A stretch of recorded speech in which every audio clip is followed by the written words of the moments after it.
ఆ రోజున మనం జరుపుకునే పరిస్థితికి వచ్చాం. 2014లో అక్టోబర్ 2వ తారీఖున నరేంద్ర మోడీ గారి నాయకత్వంలో స్వచ్ఛ భారత్ కార్యక్రమాన్ని చేపట్టారు. దేశం మొత్తం ఒక స్వచ్ఛత వైపు అడుగులు వేయాలని దాన్నే ఒక స్ఫూర్తిగా తీసుకొని ముందుకు పోయారు. నేనైతే మీకు అందరికీ జ్ఞాపకం ఉంటుంది, 95, 96లో ముఖ్యమంత్రి అయినప్పుడు శ్రీకారం చుట్టాం. ఇప్పుడే కాదు, అప్పుడే శ్రీకారం చుట్టాం. ఆ తర్వాత మీరు ఒకసారి చూస్తే నరేంద్ర మోడీ గారు పిలిపించినప్పుడు ఇందులో ముఖ్యంగా పారిశుద్ధ్య సాధన, పరిసరాల పరిశుభ్రత, బహిరంగ మల విసర్జనకు ముగింపు పలకడం, ఇలాంటి ఒక మంచి కార్యక్రమానికి శ్రీకారం. ఈరోజు రాష్ట్రంలో కానీ దేశంలో చూస్తే బ్రిటిష్ వాళ్ళు పోయారు కానీ మన దేశాన్ని అన్ని రంగాలలో అభివృద్ధి చేసుకోవాలని ఒక సంకల్పంతో ఈరోజు మనం ముందుకు పోయే సందర్భంలో ఇంకా మన యొక్క ప్రాంతాల్లో మన మున్సిపాలిటీ కానీ ఎక్కడన్నా కానీ ఇంకా ఒక స్వచ్ఛతకు మనం ముందుగా పోలేకపోయాం. ఈరోజు మీరు చూస్తే జపాన్కి వెళితే ఎవ్వరు కూడా ఒక కాగితం రోడ్డు మీద వేయరు. ఎక్కడన్నా రోడ్డు మీద ఒక కాగితం కనపడిస్తే ఆ కాగితాన్ని తీసుకుని పర్సులో పెట్టుకొని జోబులో పెట్టుకొని ఇంటికి పోయి డస్ట్బిన్లో వేస్తారు. మనం మాత్రం ఇంట్లో ఉండే చెత్తంతా ఊడ్చి రోడ్డు మీద వేస్తాం, మీ ఇంటి ముందరనే. ఇది ఒక అలవాటు అయిపోయింది.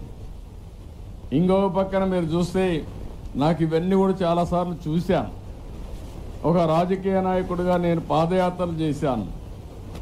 పాదయాత్ర చేసినప్పుడు నేను చూసినటువంటి సందర్భాలు మీరు చూస్తే నేను సుదీర్ఘ దీంట్లో చేశాను. అప్పట్లో పోయినప్పుడు నేను చూస్తే ఎంత భయంకరమైన వాతావరణం అంటే చాలా భయంకరంగా ఉండేది. ఏ ఊరికి మనం పోయినా ఆ ఊర్లో స్వాగతం ఇచ్చేది మరుగుదొడ్లు రోడ్డుపైన, లేకపోతే చెత్త చెదారం అంతా కుప్పలు కుప్పలుగా గుట్టలు గుట్టలుగా పడిపోయి ఉంటాయి. ఆ రోజు అనిపించింది నాకు, మన ఆడబిడ్డల విషయాలు నేను చూసేవాడిని. తెల్లవారితో 6 గంటలకు మునిపే పల్లెటూరులో ఈ యొక్క లెట్రిన్కి వెళ్లాల్సి వచ్చే పరిస్థితి వచ్చేది.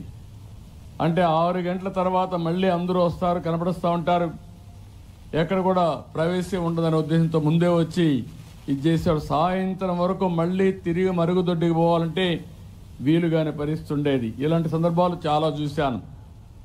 అందుకే మీరు చూసినప్పుడు సమైక్య ఆంధ్రప్రదేశ్లో నేను ముఖ్యమంత్రిగా ఉండి ప్రతి ఒక్క ఆడబిడ్డకు మరుగుదొడ్డి కట్టివ్వాలని ఆత్మగౌరవం పేరుతో మీకు మరుగుదొడ్డు కట్టించిన పార్టీ తెలుగుదేశం పార్టీ అని చెప్పి కూడా నేను మీకు తెలియజేస్తున్నా.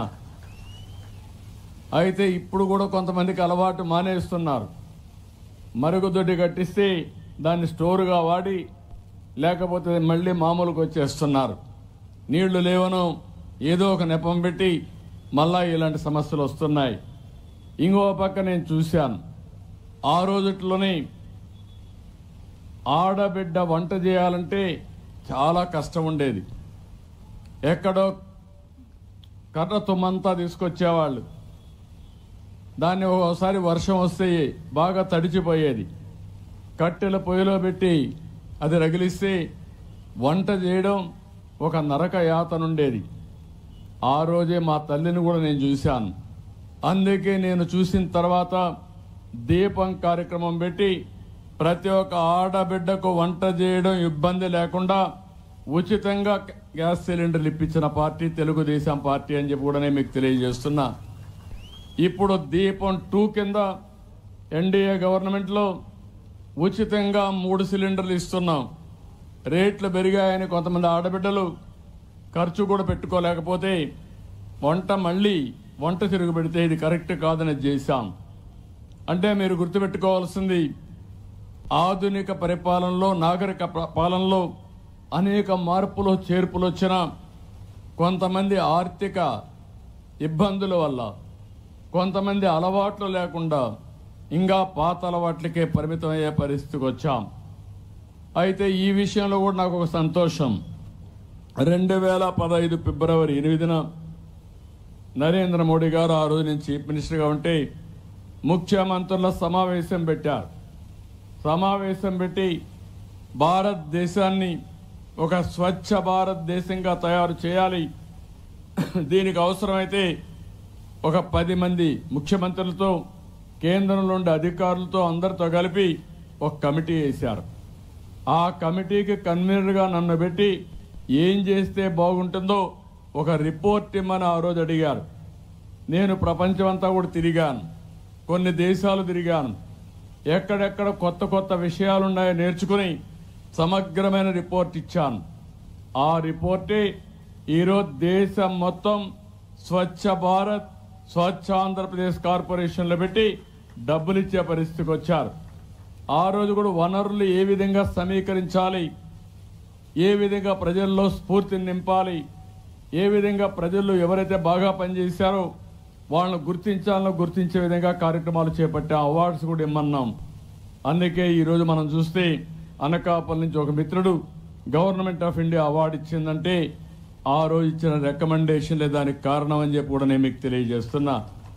ఇలాంటి చాలా వరకు మనం ముందుకు పోయాం. ఈరోజు మీరు ఒక విషయం గుర్తుపెట్టుకోవాలి, ఇప్పుడే మనం అమ్ములమ్మని మనం అవార్డు ఇచ్చి మెచ్చుకున్నాం. అంటే సమాజంలో మనం గుర్తుపెట్టుకోవాల్సింది, మంచి చేసిన వ్యక్తి ఎవరైనా కావచ్చు, సమాజ హితం కోసం పనిచేసినప్పుడు వారిని గుర్తిస్తే, గౌరవిస్తే 10 మంది అలాంటి మంచి పనులు చేసేదానికి ముందుకు వస్తారు.